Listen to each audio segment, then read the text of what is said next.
दुनिया के कई शहर स्मॉग से जूझते हैं। दिल्ली में तो लगातार स्थिति बुरी बनी रहती है। ऐसी प्रदूषित हवा में सांस लेना सेहत के लिए हानिकारक है। पुणे भी उन जगहों में से एक है जहां इस समस्या का समाधान खोजा जा रहा है।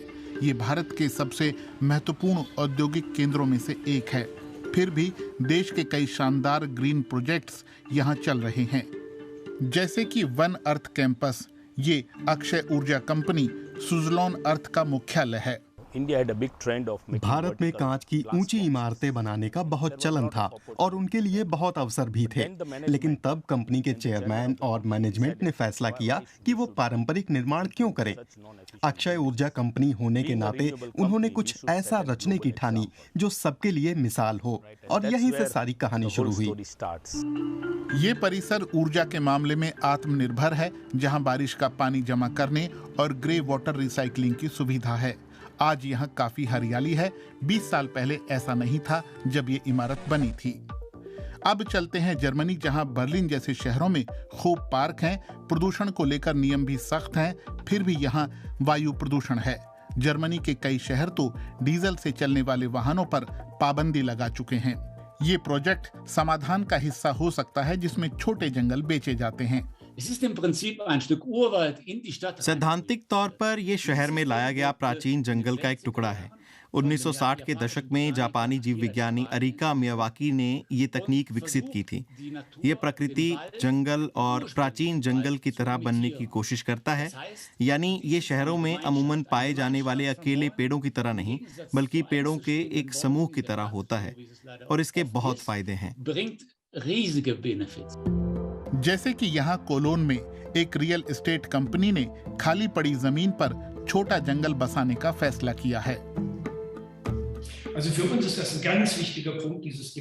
हमारे लिए छवि जरूरी है, और यहाँ रहने वालों के लिए भी। अगर जगह दिखने में अच्छी होगी तो यहाँ रहना भी खुशनुमा होगा। मैं अंदाजा लगा सकता हूँ कि कई कंपनियाँ हमारी तरह ये काम करेंगी। कई रियल एस्टेट प्रोजेक्टों में सतह पर सजावटी बगीचे बनाए जाते हैं। वह गलत है, उनसे कोई फायदा नहीं। वापस भारत आते हैं। पुणे प्रशासन अपनी ग्रीन इमेज से खुश है, हालांकि वो जानते हैं कि शहर किस कदर वायु प्रदूषण की चपेट में है। यही वजह है कि पुणे ने बीते सालों में बड़े पैमाने पर साइकिल पाथ बनाए हैं। अब ये शहर भारत में सस्टेनेबल आर्किटेक्चर के मामले में अग्रणी बनना चाहता है। व्यावसायिक इमारतें क्लाइमेट फुटप्रिंट घटाने में वाकई मददगार होंगी। इसके लिए रोशनी कम करनी होगी, प्रभावी तरीके से कूलिंग करनी होगी। इसके अलावा प्राकृतिक रोशनी और वेंटिलेशन का इस्तेमाल करें तो किसी जगह को गर्म या ठंडा करने की ज्यादा जरूरत नहीं होगी। ऐसी ही मिसाल है आर्किटेक्ट नूरू करीम का बनाया फॉरेस्ट स्कूल। इसी साल से ये खुलेगा। इसका डिजाइन कुछ अलग है। इसका बाहरी हिस्सा हरा भरा है, छत पर साइकिल पाथ बना है और बड़े बड़े ग्रीन स्पेस हैं। ये डिजाइन प्रकृति और सघन शहरी आबादियों में पढ़ाई के तरीकों के बीच एक संबंध खोजता है। स्कूल को फॉरेस्ट नाम देने के पीछे जो आधार है वह वृद्धि, सीखना, दोबारा इस्तेमाल, रोपने और खेलने के आइडिया से आया है। पुणे में लगातार नया निर्माण हो रहा है। कस्तूरी हाउसिंग यहाँ के एक बड़े बिल्डर हैं।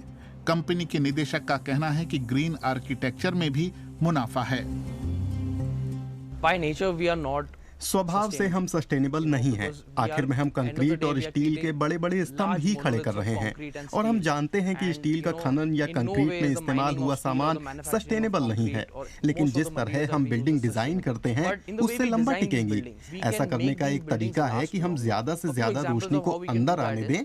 इसके लिए हम छत से फर्श तक लंबी खिड़कियां बनाते हैं ताकि खूब हवा और प्राकृतिक रोशनी अंदर आए। इससे एयर कंडीशनर और कृत्रिम रोशनी की जरूरत कम कर सकते हैं। and for artificial lighting. Cologne में तो दर्जन भर कंपनियां छोटे जंगलों का ऑर्डर दे चुकी हैं। जंगल भले ही छोटा हो, लेकिन इसका दाम बड़ा है। 20 वर्ग मीटर जमीन पर 760 पेड़ों और झाड़ियों के लिए 40,000 यूरो यानी करीब 34 लाख रुपए देने होंगे। लेकिन ये यहाँ रहने वालों के लिए भी अच्छा है और कंपनी के निवेशकों के लिए भी।